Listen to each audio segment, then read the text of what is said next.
everyone, and welcome to your Friday. I'm Denise Middleton. Thanks so much for joining us. I hope you guys have been having a good week. It has been a rough one for the city, but hey, hopefully we can head into the weekend with some positive vibes. And, if helping others makes you happy, makes you feel good, then this is the place to be. So we want to help steer you in the right direction, which is why we always team up with Volunteer Houston. They do have a portal online that you can go to check out all the volunteer opportunities that are happening. But we like to highlight some of them that are going on each weekend. So we are going to bring in Erin Riola with Volunteer Houston. And she has a lot of things to talk about. There's a lot going on. So, if folks have the time, there's plenty to choose from. Erin, good morning. Good to see you as always. Good morning, Denise. Thank you for having me.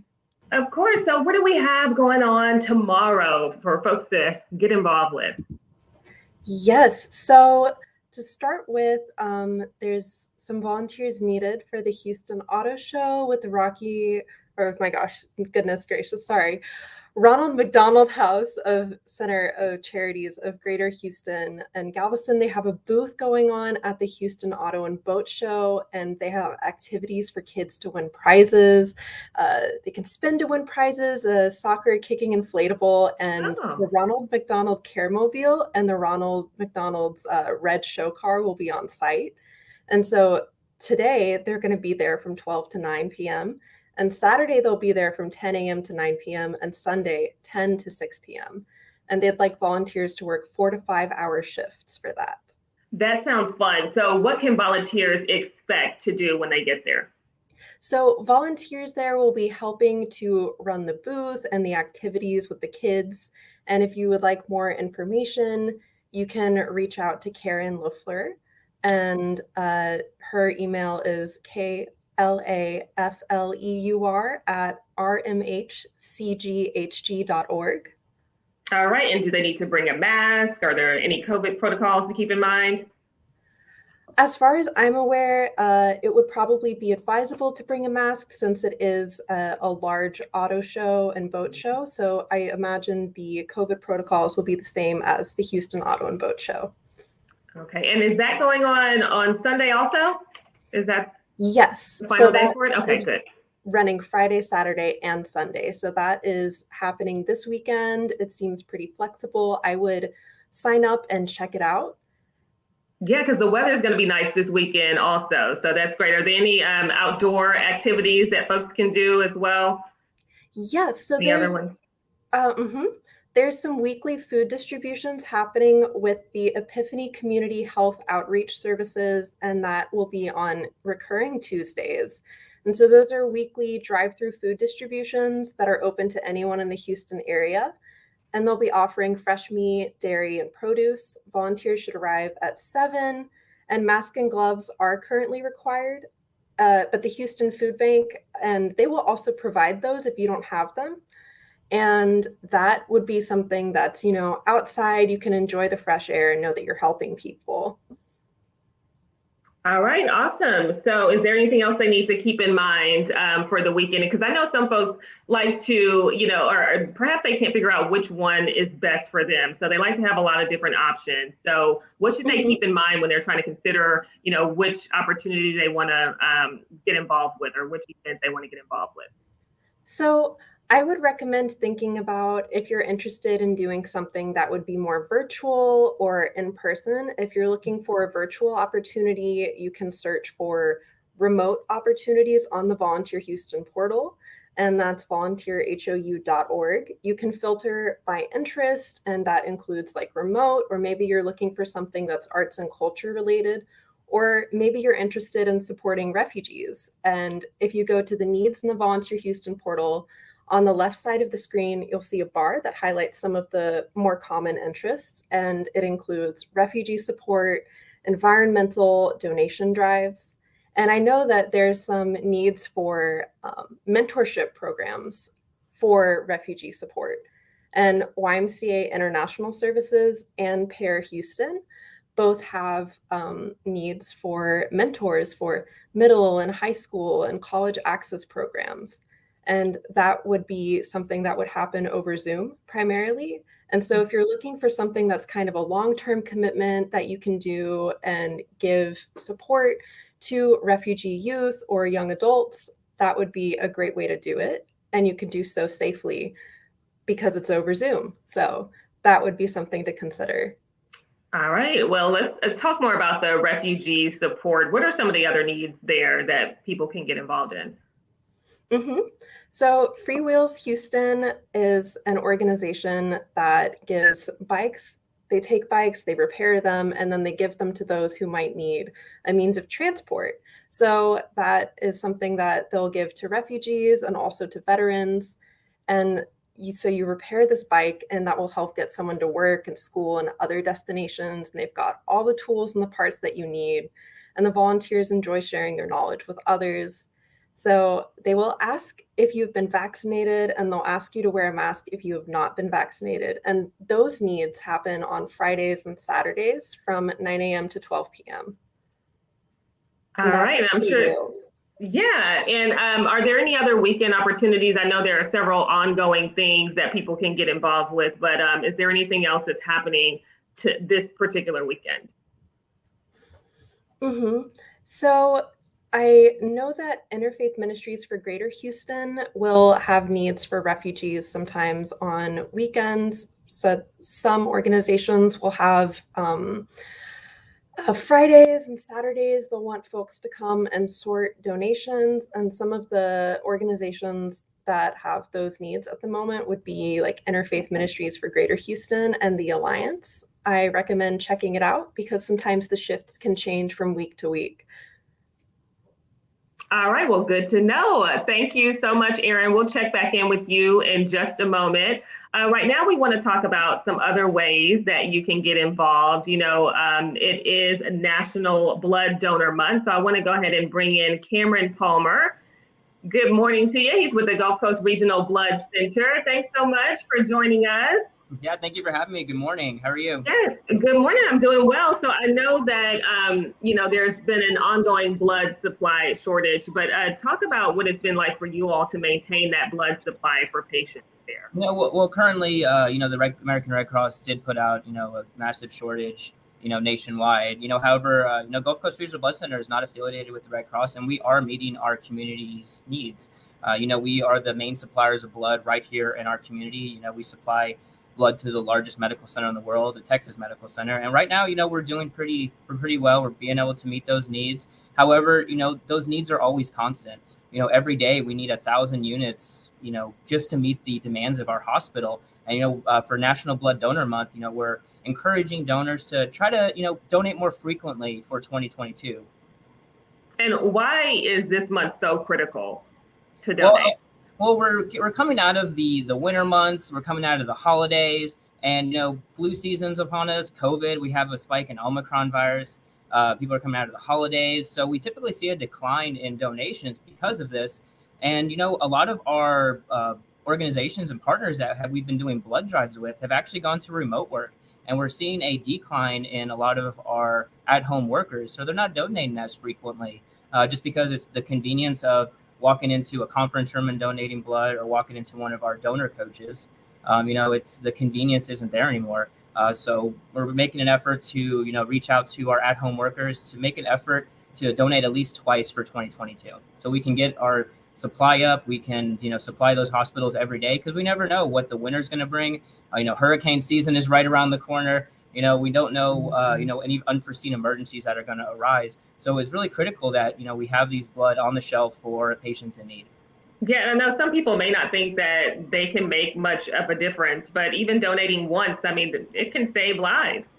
It can. One donation saves many lives. And, just a simple blood donation, could mean life or death for someone. Every day, we're seeing trauma victims. This week has been absolutely horrible with that, by the way. So there's just many reasons why people need blood donations. And yes, just, 45 minutes out of your day, you can save and truly impact someone's life. So what can they do if they want to donate? Is there anything that has changed, during the pandemic, or are things pretty much the same in terms of the donation process? We have put in place some policies, with COVID. We've required all our staff to be vaccinated and wear masks. We have social distancing guidelines. We have our beds spaced out a little farther. We sanitize before and every donation. We have single-use items. So we used to reuse the little stress balls, and now we just give those out to donors. And also we're asking people to schedule an appointment. We're trying to prevent overcrowding at not only our donor centers but our mobile drives. So just make sure you schedule an appointment to come and donate. But we do take in walk-ins. So if you're just like, you know what, I want to go on my lunch break and donate, you can always walk into one of our donor centers or mobile drives and donate. Yeah, and aside from donating, you all also have other ways that people can volunteer and help out. So tell us about that. Absolutely. Yeah, you can be a donor and a volunteer. You can be both as well. We do have a great volunteer program here at the Blood Center, and there's roles for, different types of individuals or different types of niches that you have. If you want to, help out at one of our blood drives or one of our donor centers, we have a role for that as well. You can, help out with donor signups. You can help out with escorting donors to donor areas, answering phone calls. So there's like some administrative work that you can help out at some of our donor centers and our mobile drives. We also have like some in-house volunteer opportunities as well. You can work in our headquarters for some office work. So if you're looking for that office administrative environment, you can do that as well. We have some volunteer driver positions. So if you just want to, drive one of our vehicles and deliver blood products, we have a role with that as well. We have speaking engagement roles. If you want to work on your public speaking, you can help out with some public speaking. And we also have like a community advocate, which helps, spread awareness in our community. So we have several different roles. And what's really good about our program is not only are you helping save lives, we have very flexible scheduling. You can make your own schedules, however many hours you can commit to, where there's no minimum hours you need to volunteer for us. And, we also provide, the right documentation. So if you need it for any classes or school, we can provide those documentations as well. And, we also start our volunteers at the age of 12. So you can start, Okay. You can start volunteering at a super young age if you want to get those volunteer hours. Or let's say, I think when I was in Boy Scouts, I needed a lot of community service hours too. Mm-hmm. So, oh yes, I was a Girl Scout. I remember. You completely understand. So yeah, so if you have a club, organization, class, school, you need some hours with, try to look into the Blood Center and, try to get some volunteer hours for us. There is a little bit of a process. So once you fill out your application, you do have to go through an orientation process. And then through orientation, you learn a little more about our organization, what we do here, some more of the roles, because there might be a role that you didn't know about that you might be interested in. And then we just place you in the role, and, you're already helping us save lives and, getting your volunteer hours. And how long does that process normally take, just to give them an idea?